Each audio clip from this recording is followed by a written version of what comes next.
Professora titular no programa de pós-graduação em Comunicação e Semiótica da PUC, aqui de São Paulo, com doutoramento em Teoria Literária pela PUC, livre docência e Ciências da Comunicação pela ECA. Considerada entre as maiores especialistas em semiótica do país, desenvolveu diversas linhas de pesquisa, com destaque para as mais recentes em comunicação, semiótica cognitiva e computacional, estéticas tecnológicas e filosofia e metodologia da ciência. Autora de mais de 40 obras, entre seus últimos títulos estão A Arte, Aquém e Além da Arte, da editora Kozak Naif, e Comunicação Ubíqua, Repercussões na Cultura e na Educação, publicado pela Paulus. Eu passo a palavra à professora Lúcia Santarelli. Boa tarde a todos. Obrigada pelo convite, vindo do máximo do grupo Atos. Nem hesito, é sim imediato. Então é um prazer mesmo estar aqui, só que eu estou um pouco tímida diante do brilho da palestra. No máximo, eu estou mesmo, eu estou sendo sincera. Então, o que eu vou apresentar para vocês, como eu não gosto de praticar arte de impromptu, eu escrevi, mas é um alinhavo. Eu estou alinhavando as primeiras ideias frente a um desafio, que é o tema que vocês colocaram e que coincide um pouco com o tema que nós, no nosso grupo, resolvemos estudar. Apresento um certo parentesco. Então, eu vou ler, vou tentar ser rápida, já que eu não posso ser breve. Levantei algumas coisas aqui. Mantenho um grupo de pesquisa, aliás, tenho 3, mas o CNPq só me deixa registrar um, então o CNPq só faz um. Mas eu tenho 3, graças a Deus, porque são espaços maravilhosos de pessoas que estão lá exatamente porque querem trabalhar, pesquisar, fora desses currículos Foucaultianos que nós temos aqui no Brasil, sociedade disciplinar. O Foucault levantaria do túmulo e cairia outra vez. Mantenho um grupo de pesquisa há alguns anos. Nosso procedimento de trabalho consiste na escolha de um tema a ser estudado durante o ano, para no final do ano realizarmos um evento e a partir dele publicar um livro com os trabalhos realizados. A gente tem conseguido fazer isso, já publicamos, estamos publicando o 3º. E, bom, para a escolha do tema deste ano, pedi ao grupo que levantasse opções. A escolha recaiu sobre o tema do corpo nas ruas. Esse tema não me agradou e enviei ao grupo algumas considerações que aqui transcrevo. Quanto ao tema do ano, sinto dizer que, não obstante todo o encantamento do grupo com o tema do corpo, tenho ponderações negativas sobre isso. O mas do tema do corpo se deu nos anos 1990. Meu primeiro artigo sobre isso, já atrasado, data de 1997. Depois disso, voltei ao tema várias vezes. Em 2004, publiquei um livro com esse título. Há vários pesquisadores no Brasil que já trabalharam o tema antes de mim. Tomei-os como base, por exemplo, Lísia Vilaça, que escreveu vários livros sempre sobre o corpo, sobre os mais variados aspectos. Há também os trabalhos da professora da ESPM, Tânia Rocco, e muitos outros. E isso para ficarmos só no Brasil. Há alguns anos foi publicado um enorme dicionário italiano, não é italiano, desculpa, de uma autora enorme, gigantesco, de uma autora francesa, foi traduzido pela Loyola e eu resenhei no estado de São Paulo esse livro. Portanto, embora relevante, e continua relevante, sempre será, o tema do corpo é velho. Se considerarmos um grupo de pesquisa que deve estar antenado com questões que estão em estado candente. Um curso sobre o corpo, que uma das pessoas que é membro da pesquisa está organizando, lá em Curitiba, é bem diferente. Curso é sempre divulgação de um tema, e não exploração. O tema do corpo nas redes é pior ainda, pois vai ser difícil livrar daquilo que já virou clichê, o narcisismo e o exibicionismo. É preciso lembrar que no nosso primeiro livro já há artigos sobre o tema, portanto, como líder de pesquisa do grupo, não posso aceitar esse tema. Então, na reunião do grupo, tentamos propor um tema para consideração de vocês. Babel digital. É um tema amplo que dá margem a muitas opções. Evidentemente, quando a gente discutiu o tema da Babel, o que eu pensei é na Babel, a Biblioteca de Babel de Borges, Labirinto, e então esse espaço rizomático, sem começo, nem meio, enfim. É nisso que eu pensei. E dá margem a muitas opções. O que acha? Temos que decidir rápido, etc, etc. Alguns membros se desligaram. Por essa ou outra razão. Mas seguimos em frente. Umas 2 semanas depois desse fato, não estou nem aí, pode desligar quanto quiser. Máximo de Felipe me escreveu para participar deste evento, tendo em vista a discussão do novo projeto de pesquisa do grupo Átomos, Sentires nas Redes. Fiquei tão animada com o parentesco entre o tema escolhido por Átomos e o tema que o Sociotramas acabou por escolher. Essa coincidência ou sintonia não é casual. Creio que faz parte do Zeitgeist, quer dizer, da maneira como a questão do sentir está hoje borduda. Então, essa questão e o compromisso de apresentar algumas ideias, hoje para vocês, começou a visitar insistentemente meus pensamentos. Estou ciente daquilo, de que, naquilo que vem a seguir, estarei desobedecendo a segunda, dentre as 13 teses de Walter Benjamin sobre a técnica do escritor. Está no meu Face. São maravilhosas, essas 13 teses. Então, essa tese 2 é a seguinte: fale sobre o já realizado, de todas as maneiras, mas não leia nenhuma passagem a ninguém do trabalho em progresso. Qualquer gratificação que você obtenha dessa forma irá retardar o seu tempo. Se seguir o conselho, o desejo crescente de comunicação tornar-se-á, ao cabo, um motor para a conclusão do trabalho, em silêncio. De todo modo, sob o risco da desobediência, aqui vai. Como sou uma fêmea teórica, a ideia que pesou na minha decisão foi a de buscar no campo da comunicação, embora eu concorde plenamente, não é que a gente deve buscar esse nome e inventar outro, os pesquisadores que com destaque introduziram aquilo que estou aqui chamando de paradigma ou a emergência do sensível.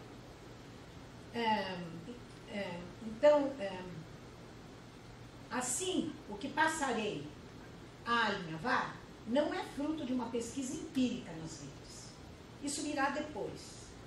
Pode-se imaginar, por exemplo, aplicar a metodologia da cartografia das controvérsias, ou seguir alguns dos indicadores da pesquisa na internet, levantados. Eu vou ficar só no contexto brasileiro, porque se eu fosse expandir, ia ficar complicado demais para esse primeiro alinhavo. Levantadas por Fragoso et al., poderia também ser pensada a aplicação dos softwares, que nos devolvem visualizações, as quais, com cores e formas, marcam as posições dos usuários das redes com relação a questões candentes da realidade. Infelizmente, essas visualizações, elas são muito bipolares, então não representa muito bem, não é aquela rede de cacofonias, então acaba só, bem, enfim, mas vale. É o que está sendo feito no laboratório de Fábio Malinho e no de Raquel Ricoeiro, no Brasil, e a gente recebe isso. Não é, esses resultados nas redes, olha, com interesse. Mas eu prefiro começar pelo reino das ideias. Sigo o conselho de um ex-orientando geólogo que me dizia: se um geólogo for para a natureza sem nenhuma teoria na cabeça, vai ver o óbvio ou não vai ver nada. Então, sem nenhuma pretensão de exaustividade, pois a pesquisa está apenas nos seus inícios e limitando o meu ambiente brasileiro, de que tenho notícia, o primeiro livro que a Van Alé circulou em nosso meio, exibindo no título a questão do sentir, foi o livro de Mário Perniola, não é porque ele está aqui. Publicado na Itália em 91 e em Portugal em 93. Comprei imediatamente, pois minha amiga argentina, Rosa Maria Raveira, não se cansava de me falar maravilhas do pensamento de Perniola. Relendo o livro hoje, pode-se afirmar que ele chegou antes do tempo, como se tivesse adivinhado o quanto o problema do sentir, o já sentido, se tornaria regra absorvente, quase sem nenhuma exceção, a partir do advento das redes sociais da internet. Mas já tinha começado, evidentemente. Eu disse que jornal forma opinião, não. É para você sentir o já sentido, daí vai o cinema, daí na televisão, essas novelas de televisão, que conformam completamente não é, o perfil do sentimento das pessoas, até para amar, as pessoas aprendem a amar nesses meios de comunicação antes, não é, de que possam, na espontaneidade, aquilo surgir. Já está formatado o pensamento. Os livros também, porque eu, por exemplo, li a coleção das moças. Acabou com a minha vida amorosa. Porque eu fiquei esperando o tal do príncipe. Mais de 10 anos depois, ainda sem tocar de perto as vicissitudes das comunidades da internet, em 2006, Munir Sodré lançou o livro As Estratégias Sensíveis, Afeto, Mídia e Política, no qual já pressentia a predominância dos modos de sentir, hoje borbulhantemente presentes nas redes sociais, antecipando colocações defendidas, entre outros, por Clay Shirky, no seu livro A Cultura da Participação, de 2010. Ele focaliza bastante o problema, né, das emoções, do compartilhamento, das interações, enfim. De fato, em 2006 já era possível divisar a relevância que os afetos e emoções passariam a desempenhar nos processos de comunicação, inclusive nos processos de hibridação, como é o caso, por exemplo, no campo da produção da presença dos dispositivos, no jornalismo móvel, que na paixão do momento não apenas coleta imagens e edita textos nos celulares para envio imediato às redações, quanto também é o caso dos usuários, que por meio das plataformas das redes sociais interagem contrapontisticamente com a grande mídia de massa, expressando em tempo real seus modos de sentir enquanto assistem a partidas de futebol ou a novelas de televisão. Às vezes vale mais a pena seguir o Twitter e o Face nessas horas do que mesmo seguir o programa que está sendo lá. Eu estou falando de futebol para os homens, né? Enquanto li o livro de Sodré, estava às voltas com a organização e edição do livro Estéticas Tecnológicas, publicado apenas em 2008. Não por acaso dei a esse livro o subtítulo Os Novos Modos de Sentir. Conforme a introdução deste explícito, buscava-se recuperar o sentido original da palavra estética, tal como concebida por Baumgarten. A estética como equivalente sensual da lógica, ou seja, em lugar do saber analítico, que é próprio da lógica, a estética fala de um outro tipo de conhecimento, que nos é transmitido pela sensorialidade, um modo de percepção em que o todo não é reconhecido para propósitos práticos, nem pode ser submetido a procedimentos estritamente analíticos, pois depende de uma capacidade sintética que se desenvolve quando se abre os poros do espírito e as janelas dos sentidos para fenômenos nos quais predominam os aspectos qualitativos. O adjetivo tecnológico, que acompanha estética, indicia um recorte que delimita o potencial que os dispositivos tecnológicos apresentam para a criação de efeitos estéticos, quer dizer, efeitos capazes de acionar a rede de percepções sensíveis do receptor. Tudo isso, não é, quase 10 anos atrás. Assim, o livro coloca em discussão as condições propiciadas pelos aparelhos, dispositivos e suportes tecnológicos que, desde a invenção da fotografia até os hibridismos permitidos pelo digital e pelas invenções técnico-científicas contemporâneas, de modo cada vez mais vertiginoso, vem ampliando e transformando as bases materiais e os potenciais dos modos de produção estéticos. Por isso, estéticas tecnológicas não se localizam necessariamente em objetos ou processos considerados artísticos, nem precisam aparecer em lugares de exposição ou circulação da arte. São processos de criação que não mais se restringem ao âmbito da arte.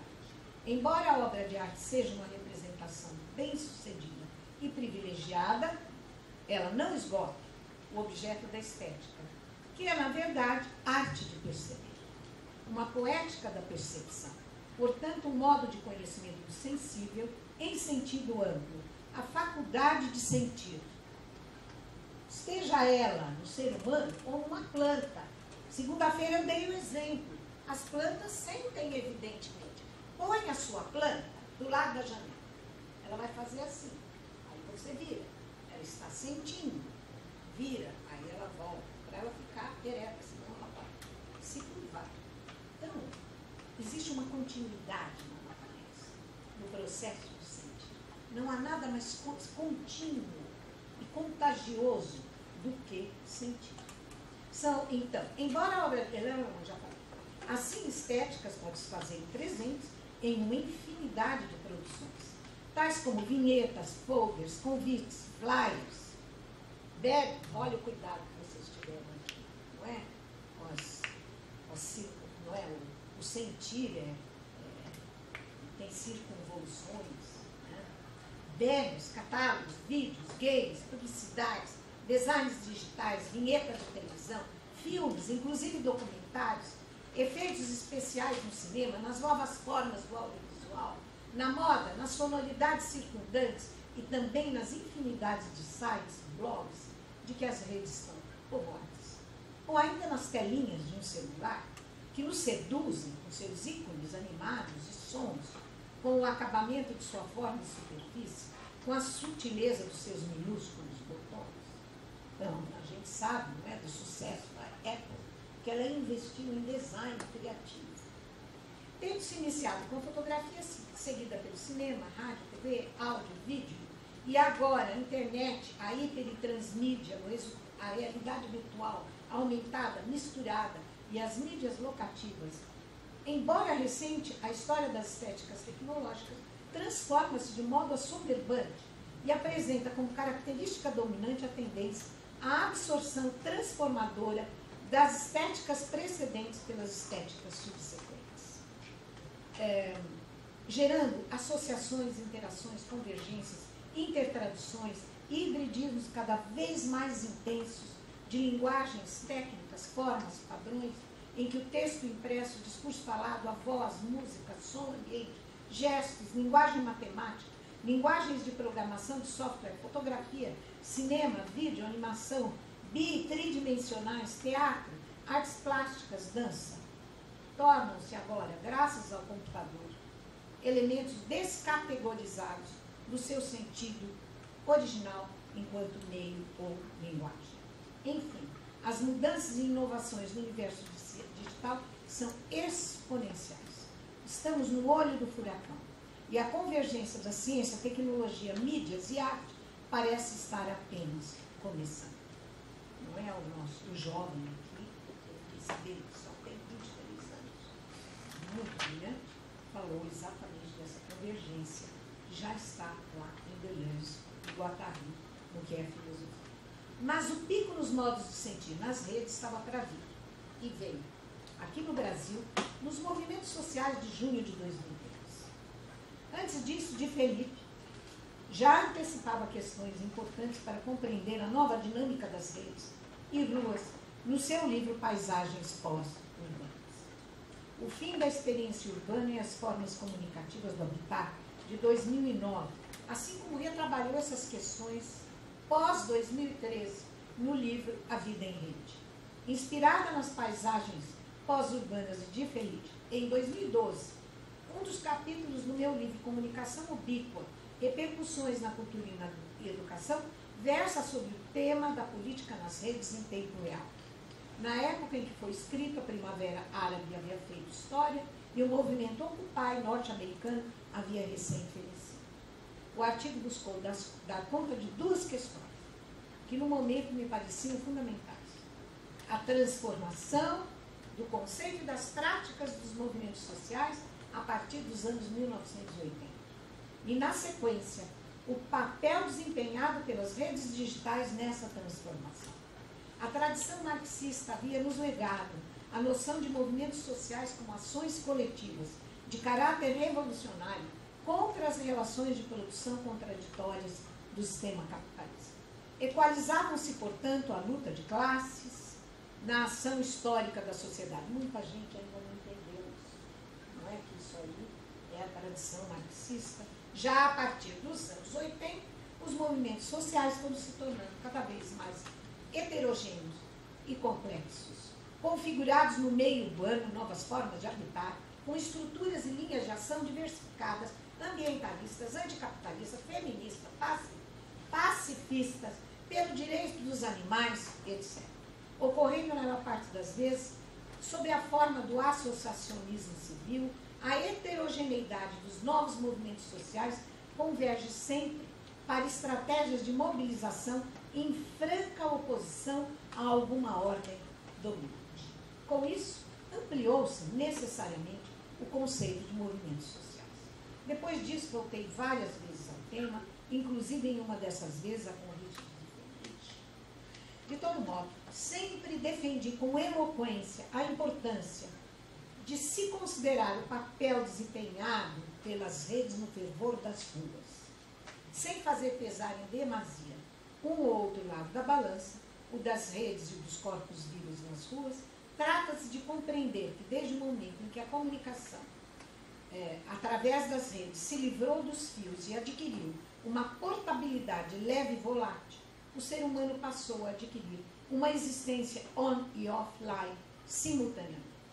Hoje habitamos espaços intersticiais, com passagens instantâneas, de lá para cá, do presencial aquilo que era chamado de virtual. Eis aí uma questão que não pode ser menosprezada, se quisermos compreender a dinâmica das multidões nas ruas. Um avalanche de matérias jornalísticas, de entrevistas com especialistas, artigos nas redes e em blogs, emergiram para e passo ao estado febril dos fatos, sem dúvida escritos, imbuídos não só da lucidez da crítica, mas também da paixão, do engajamento e da esperança.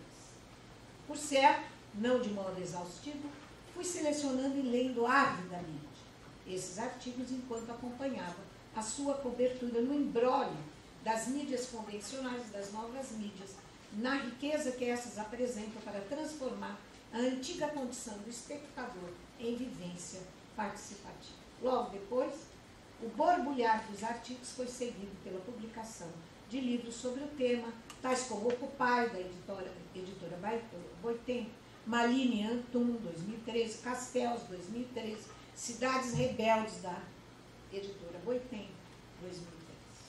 Sem temor de simplificação, tanto quanto posso ver, existe uma força que manta todos esses movimentos, no Brasil e fora dele, a saber, a potência do sentimento, dos afetos e das emoções. E que a ideia de Negri e Hart como com base spinoziana, de multidão com uma multiplicidade de singularidades, que não pode encontrar unidade representativa em nenhum sentido. Assim sendo, multidão surge como uma potência política, sui generis, tornando-se, essa é a visão do Negri, ele ainda acredita nisso, tornando-se poderosa em razão de sua capacidade de circulação, de navegação, de contaminação.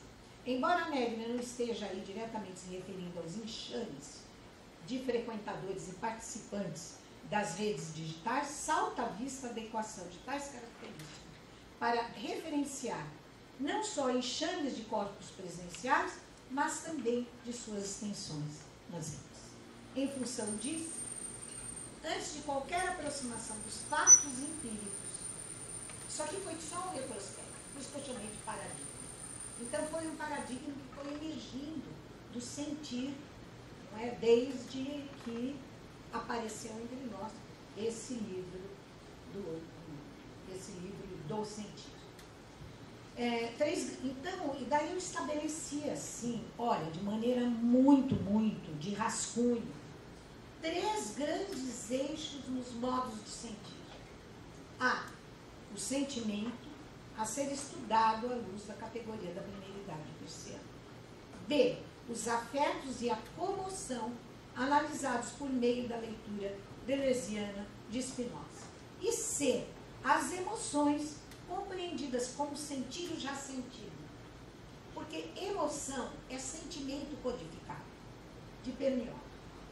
A qualidade de sentimento. Já fiz inumeráveis apresentações da qualidade de sentimento, que é a categoria da primeira idade persiana, na sua manifestação psicológica. Quer dizer, qualidade de sentimento é a manifestação psicológica do ser humano, mas o sentimento ele está espraiado por toda a biosfera.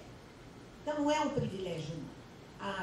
Hoje, não é isso, está emergindo como uma pesquisa fundamental, interdisciplinar, as plantas sentem, as árvores da floresta pensam, parece uma loucura, mas eu trabalhei durante muitos anos num projeto de pesquisa do Centro de Pesquisa, o CENPES, da Petrobras. Esse projeto terminou da noite para o dia, já estavam com 46 pesquisadores, ou seja, nesse projeto a gente provou por A mais B que o Rio Amazonas pensa. Não conseguimos publicar porque os geólogos achavam que nós estávamos ficando psicóticos. Mas eu tenho esse texto, é lindo, porque pela história geológica do rio, a gente percebe que existe lá um processo autoadaptativo, que o rio, ele vai, é como se ele pensasse, não é? Se eu seguir por aqui, eu vou sobreviver. Porque, na realidade, o sentimento é aquilo que guia todas as espécies em função da sua autossobrevivência. Bom, é uma categoria quase, é uma quase categoria. Ela é pré-cognitiva. E que ela se manifesta, no caso do ser humano, na consciência. A gente podia fazer a comparação com outras regiões, não é, da biosfera, ou para além da biosfera. Tomo como base, para o que serve, algumas passagens que aparecem no livro, o que é semiótica, que, aliás, eu baixei da rede, porque eu não tenho ele digital. E na hora eu consegui baixar. Embora muito simples, é aquele que levei a explanação das categorias mais longe, tendo evitado repetições dos outros escritos que me seguiram. Se fosse possível parar, eu estou falando aqui como manifestação psicológica, mas eu podia, inclusive, aplicar isso na própria natureza, né? Porque as categorias peircianas, elas não são psicológicas, elas são categorias lógicas, e elas se manifestam no pensamento e na natureza. Se fosse possível parar para examinar num determinado instante de que consiste o todo de uma consciência, qualquer consciência, a minha ou a sua, se fosse possível,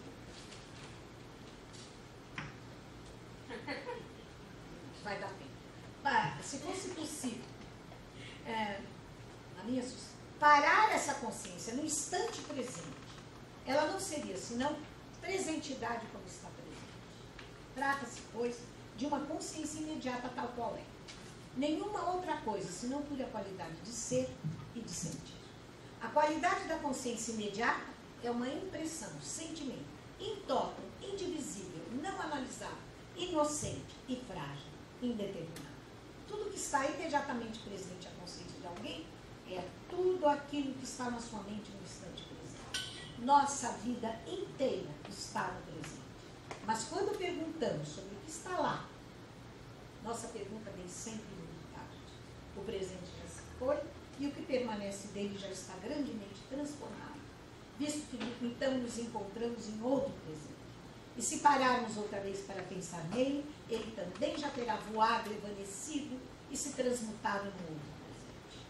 O sentimento como qualidade é, portanto, aquilo que dá sabor, tom, matiz à nossa consciência imediata, mas é também, paradoxalmente, justo aquilo que se oculta ao nosso pensamento. Porque para pensar, precisamos nos deslocar no tempo, deslocamento que nos coloca fora do sentimento mesmo, que tentamos capturar. Na minha juventude eu tentei fazer uma relação de história com o raio. A clareira do raio, não é? Dá para a gente fazer. A qualidade da consciência na sua imediaticidade é tão tenra que não podemos sequer tocá-la sem estragar. Nessa medida, o primeiro primeridade é presente imediato, de modo a não ser segundo para uma representação.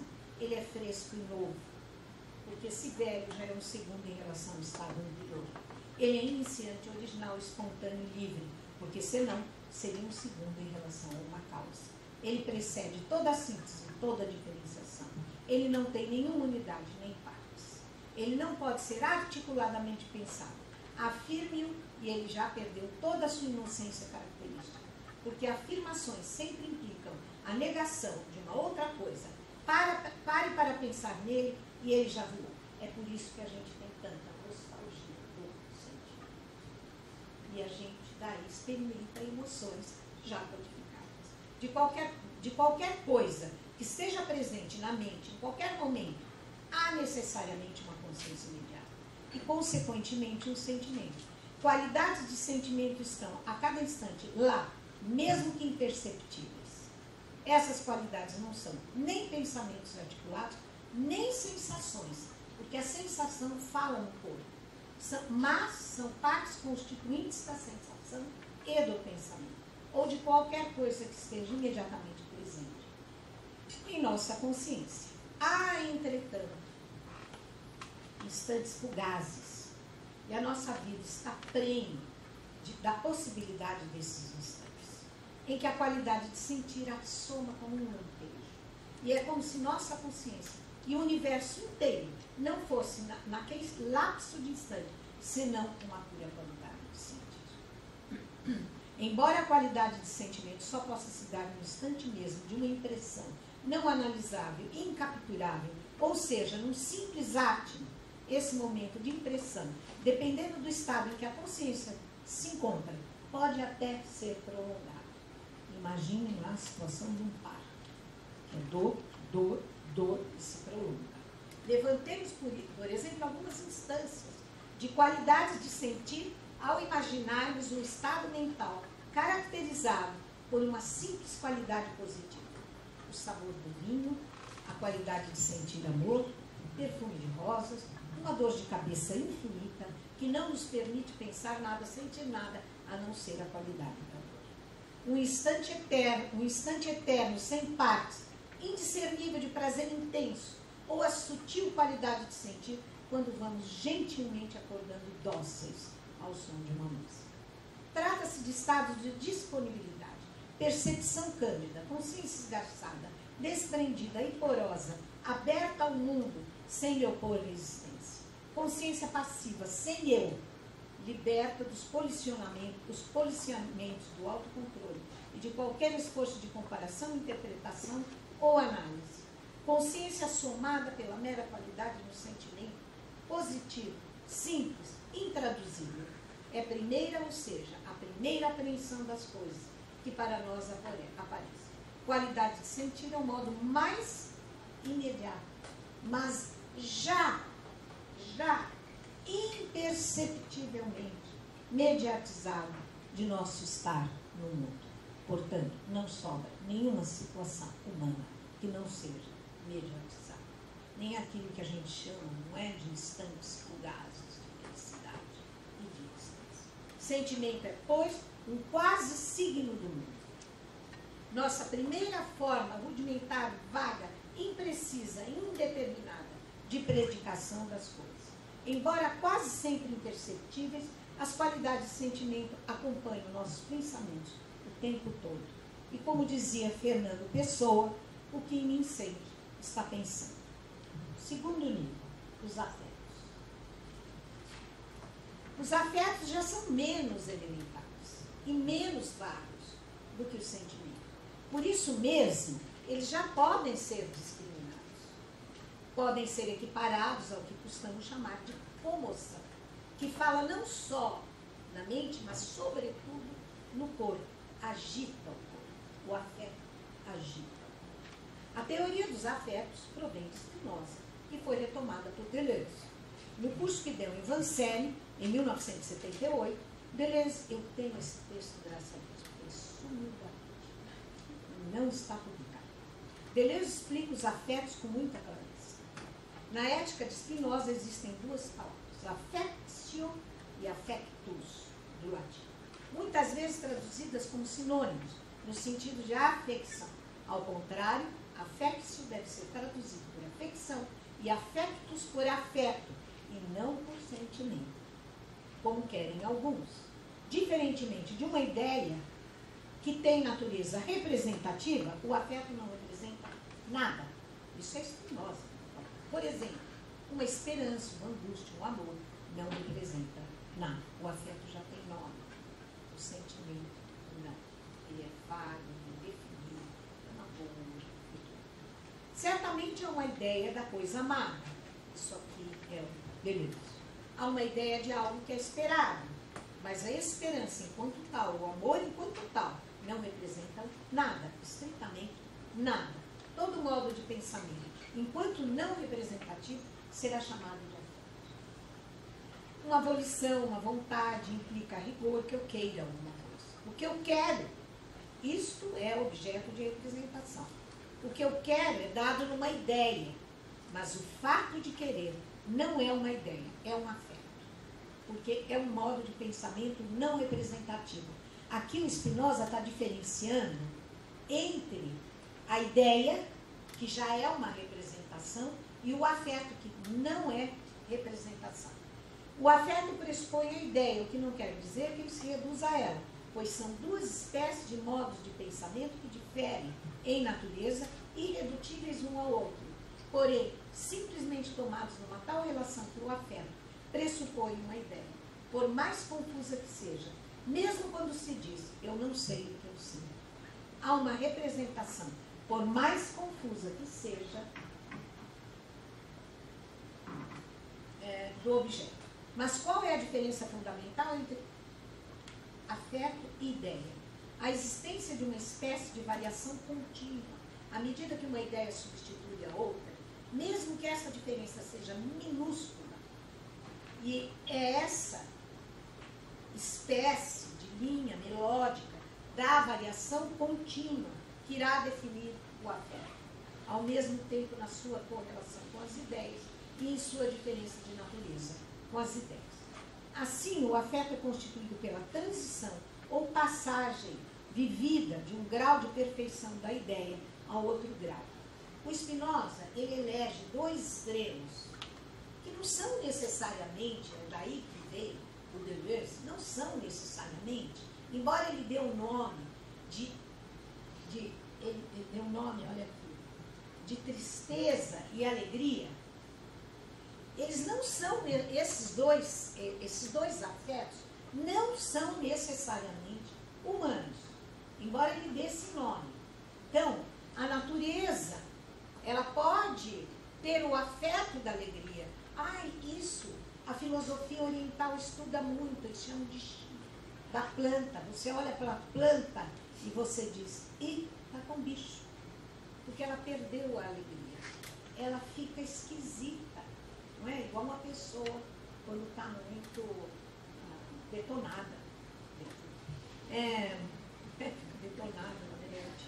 Ela perde aquele elan da alegria. Então, não vamos tomar alegria e tristeza aqui no sentido antropocêntrico nem antropomórfico. O Spinoza não está falando em termos só humanos. Então, é que como o ser humano, ele adora se identificar. Então, ele se lambuza nessas palavras, como criança chupando sorvete.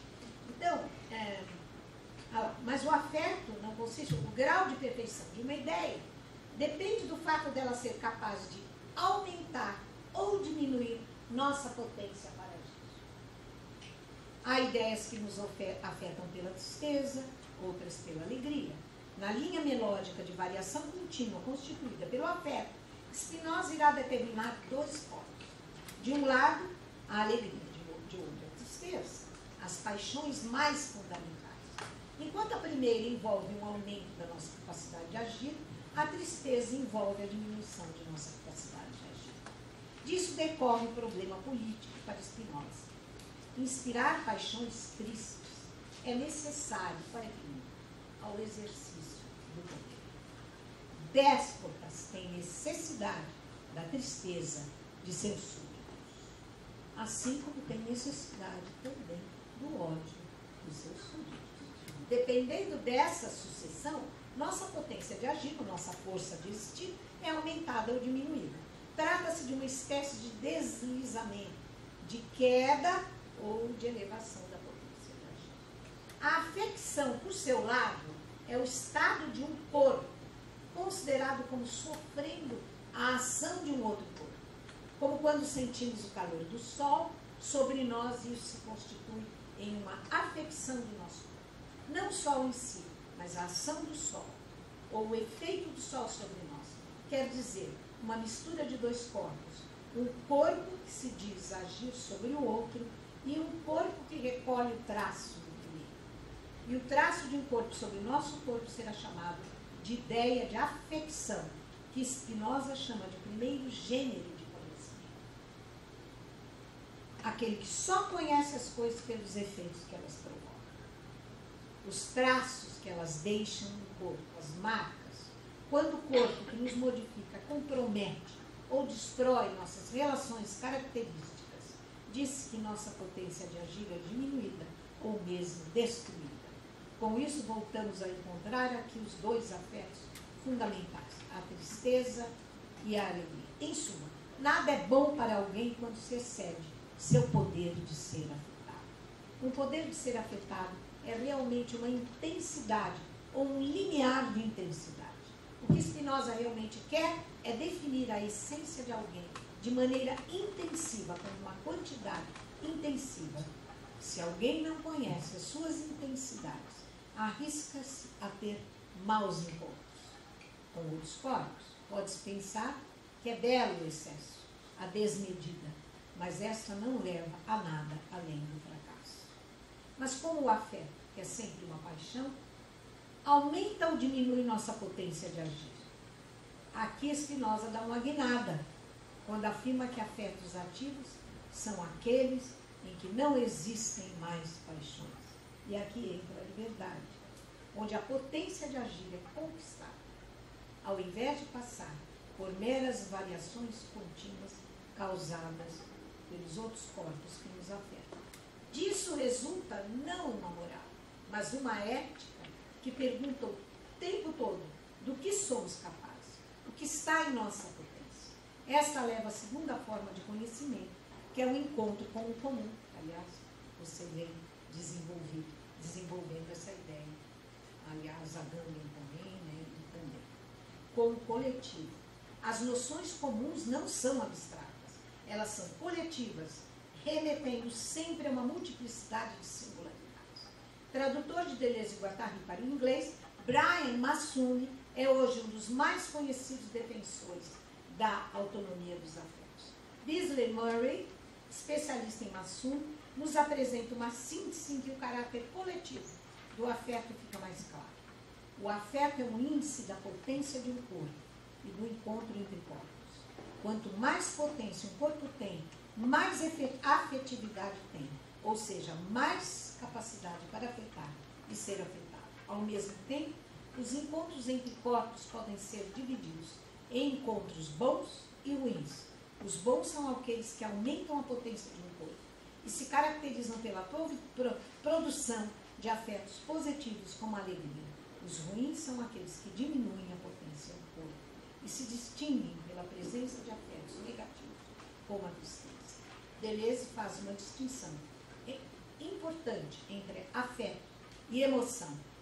Enquanto o sentimento é privado, o afeto é uma intensidade impessoal, coletiva. Esse caráter espírita, o ser humano adora a emoção, porque ela é bem egocêntrica. Esse caráter coletivo fica ainda mais claro quando o autor estabelece a relação entre hábito e afeto. Podemos pensar os hábitos como afetos congelados. São os encontros cotidianos rotineiros dos corpos, sobre os quais nem sequer pensamos a maior parte do tempo, a ponto de que são quase completamente inconscientes. São disposições corporais inconscientes.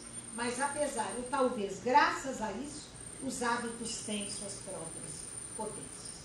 E podemos diferenciar também entre hábitos bons, por exemplo, aqueles que ajudam a constituir o comum, a comunidade, e hábitos ruins, aqueles autodestrutivos que nos tiram potências.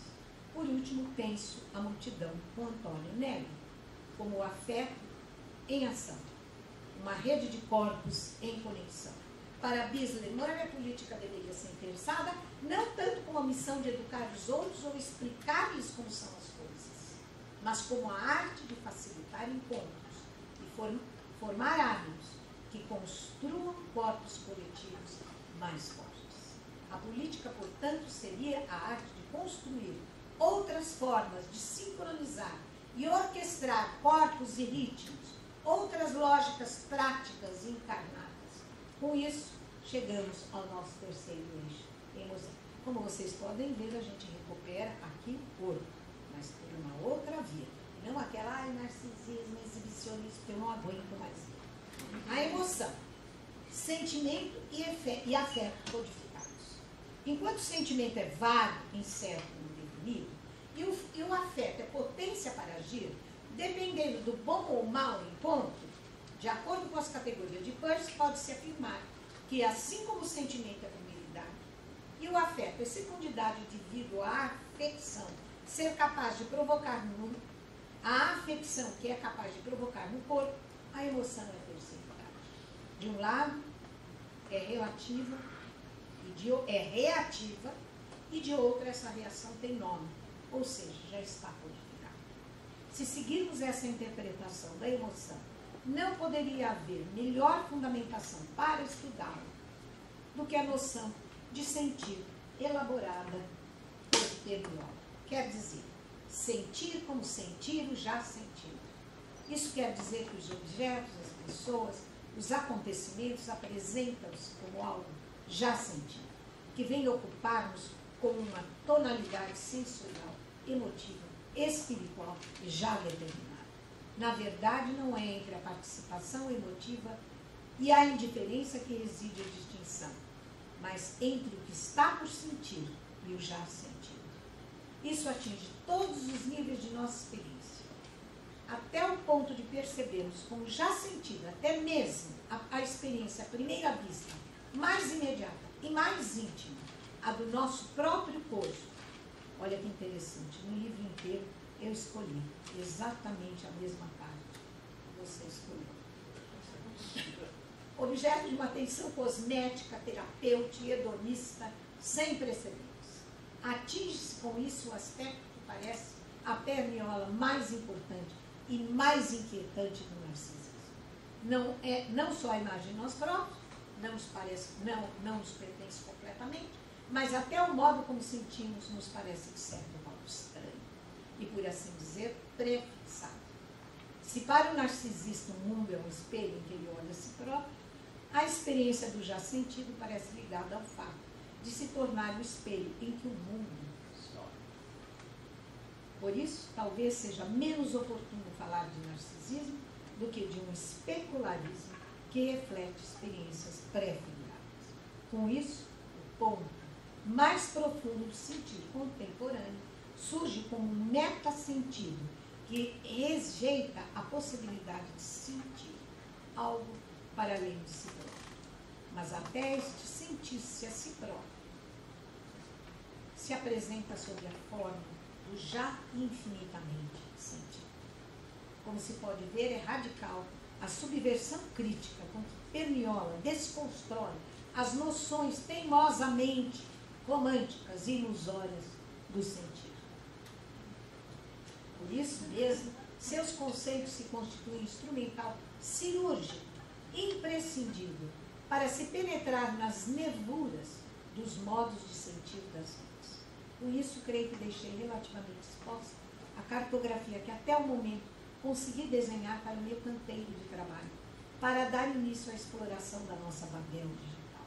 Essa que se encontra atualmente no Brasil em ponto de fervura borbulhante, mas infelizmente temperada com aquilo que as ideologias deste país têm de mais nefasto: sua incapacidade de se livrar da asfixia do maniqueísmo, Deus e o diabo na terra do sol, como já foi preconizado por Glauber.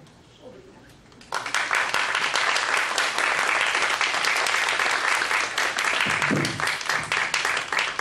Bem, acho que já temos o primeiro capítulo, né, da nossa publicação. Professora, muito obrigado pela palestra. Então a gente segue para as questões. Acho que dá algumas questões, né? Sim.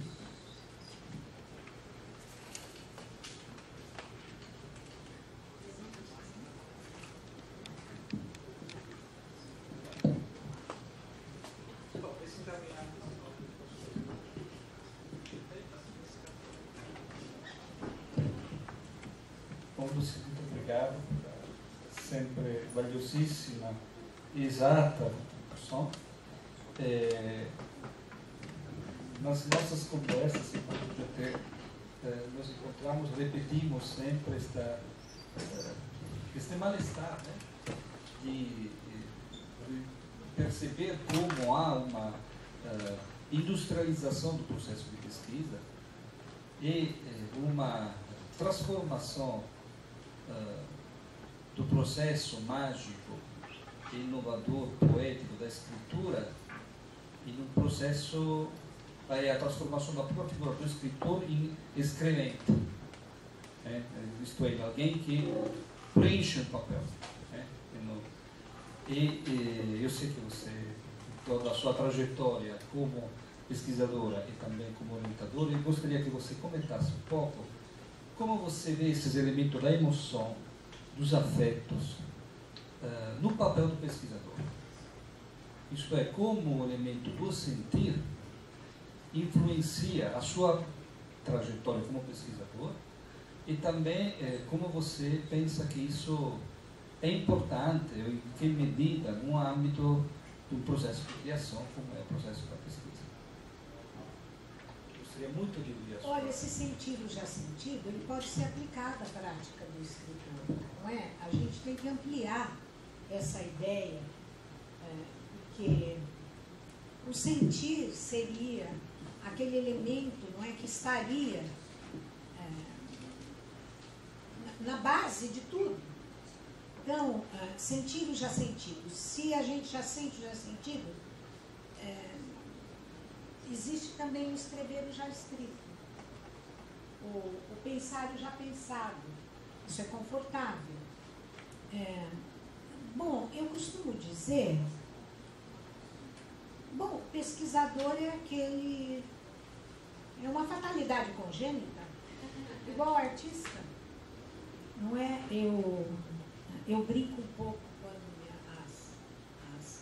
não os homens, né? Mas as mulheres, elas defendem o trabalho, mestrado, aí está lá o marido, ai, graças a Deus, acabou. Eu olho para eles e falo assim, está apenas começando. Bom, então, a gente chama de paixão, mas é um modo de vida. São hábitos de vida.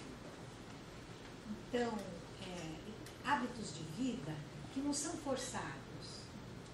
É congênito mesmo, é uma vocação. É uma vocação. É uma vocação que nos leva a desempenhar uma coisa que se chama ética da curiosidade. Então, quando a pessoa que escreve o já escrito ou que pensa o já pensado, ela não desenvolve essa ética, né, de buscar o que ainda não foi pensado. Por que eu elogiei? Não é? Ela não foi gratuita.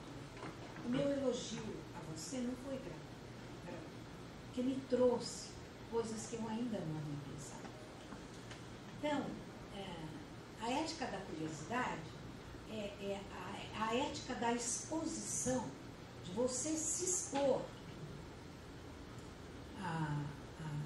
ao pensamento do outro, o que ele está pensando, em que direção vai indo, não é? O que meus colegas estão pensando. Então, aí você detecta. Colegas estão repetindo simplesmente para cumprir lá as exigências de produtividade, para preencher o lápis, ou aqueles que realmente estão imbuídos dessa temeridade.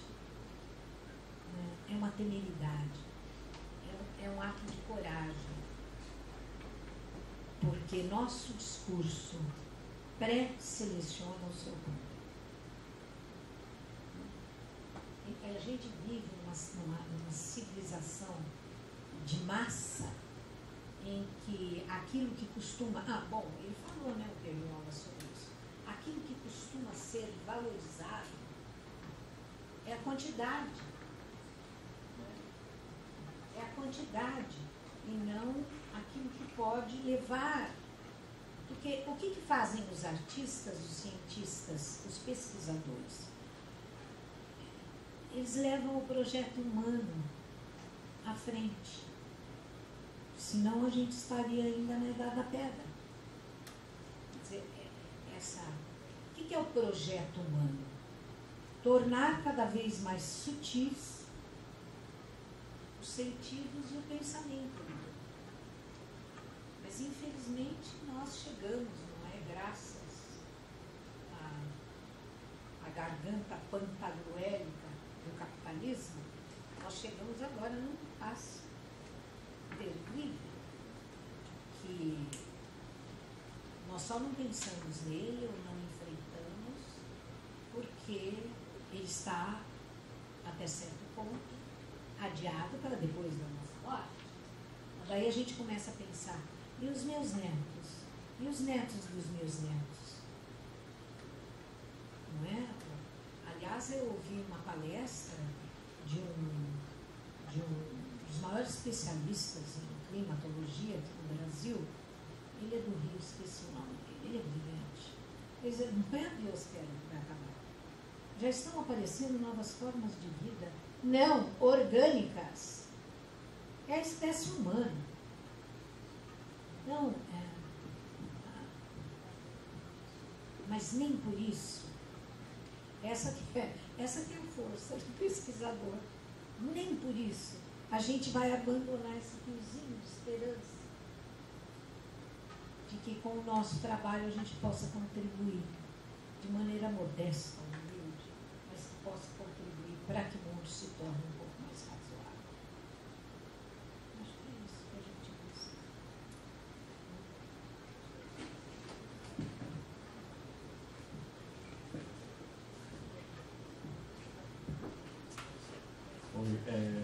Eu não sei exatamente o que eu quero perguntar, é difícil, porque quando a gente quer formular perguntas, já está respondendo um do outro e não dá muito tempo.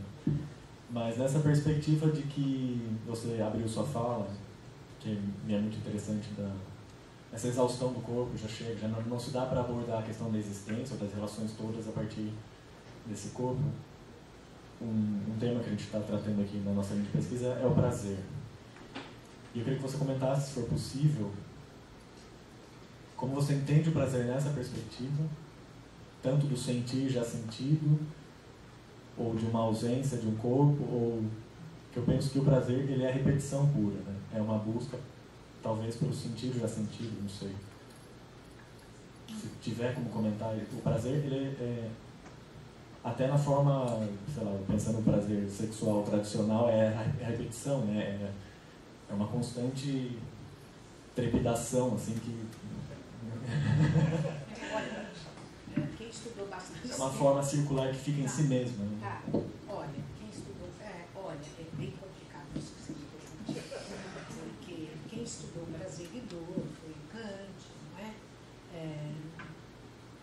Hoje os cognitivistas estudam muito isso, mas são todos cartesianos. Mas eles estudam muito para entender, não é, o que é a consciência. Inclusive está avançadíssima a pesquisa em consciência maquímica, inorgânica. Tudo bem, eles são cartesianos. Então, para eles, não é, toda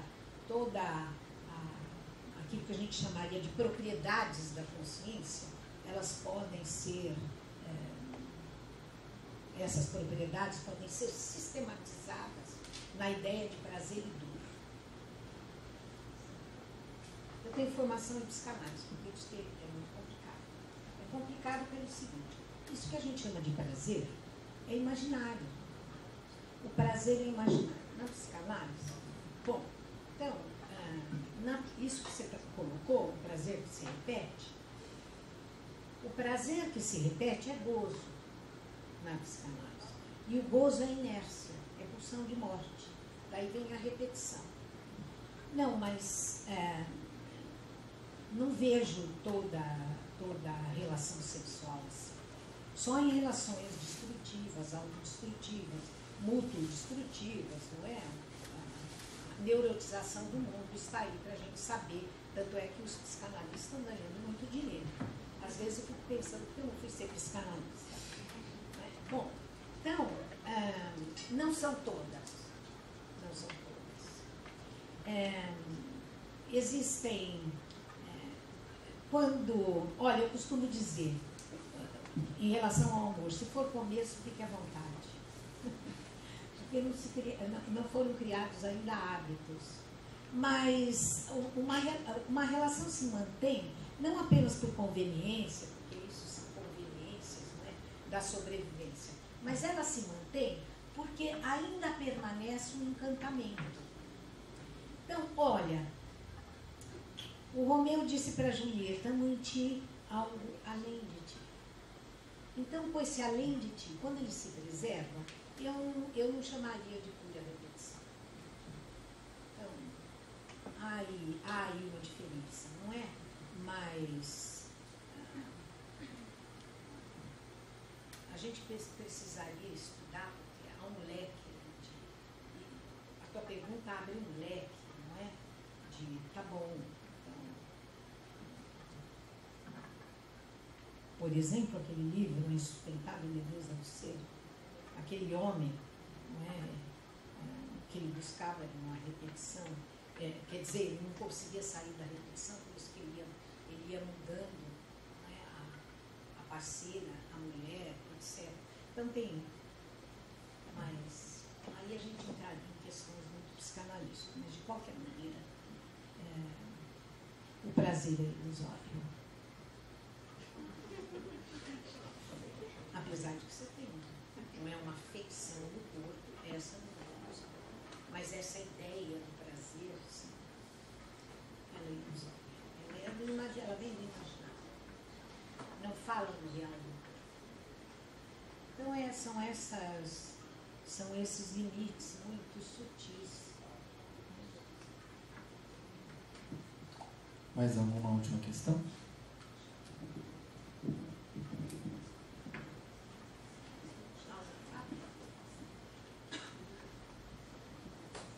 Meus fiéis orientantes estão. Boa tarde, professora. Eu sou a Suzane Lisenberg, da ESPM São Paulo.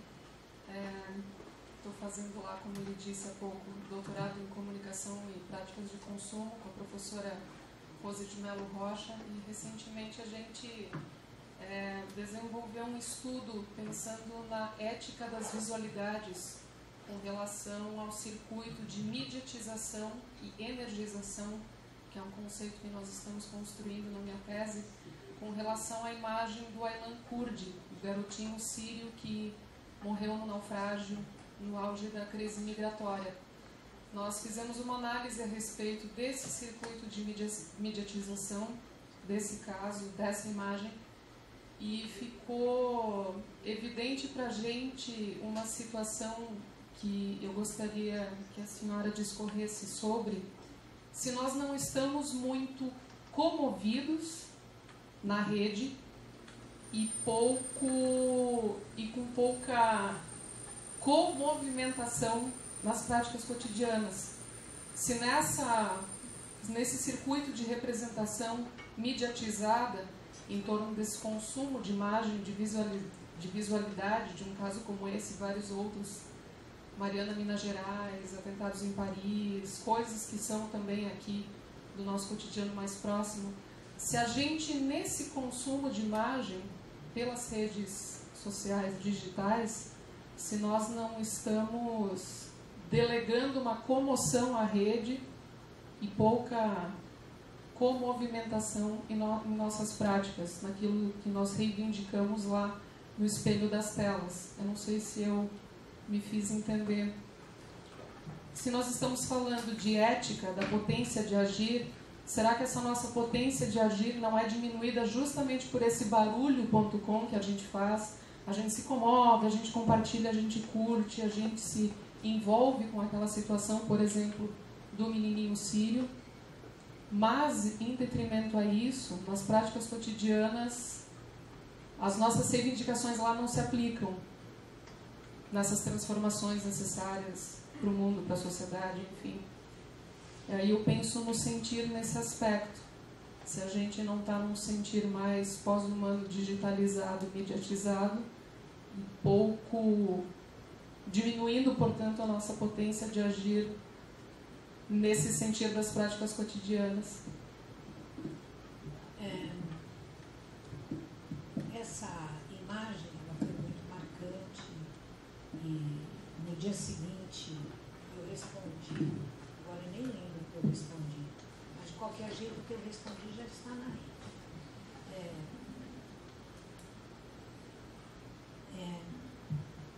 Claro, aquela imagem ela foi uma imagem que provocou uma enorme comoção.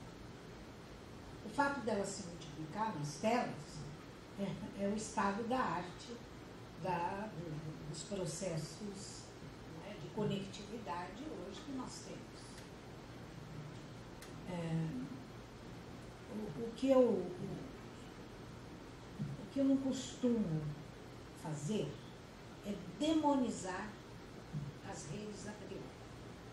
Essa é a condição atual da realidade humana, pós-humana, extra-humana. Essa é a condição não é, do salto antropológico, de uma transformação da natureza humana que nós estamos vivendo. E as redes são parte disso. Agora, eu andei estudando bastante a Gandhi e terça-feira de manhã dei uma palestra lá em Brasília. Olha, eu fui para lá no calor. Eu fui lá falar de ética. Mas a Gandhi me auxiliou. O que fazer? Eu não acredito em outra coisa, senão no recado agandhiano. Ou seja, levar a experiência da palavra às suas últimas consequências. E a experiência da palavra, as suas últimas consequências, quando ela se incorpora na nossa vida, nós passamos a desenvolver uma existência. Isso vem de Foucault, da Yolanda Pipecot. A existência, nós vamos desenvolver a nossa existência como se ela fosse uma espécie de arte ou de poesia. Ora,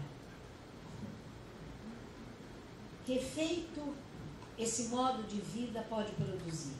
Pouco importa.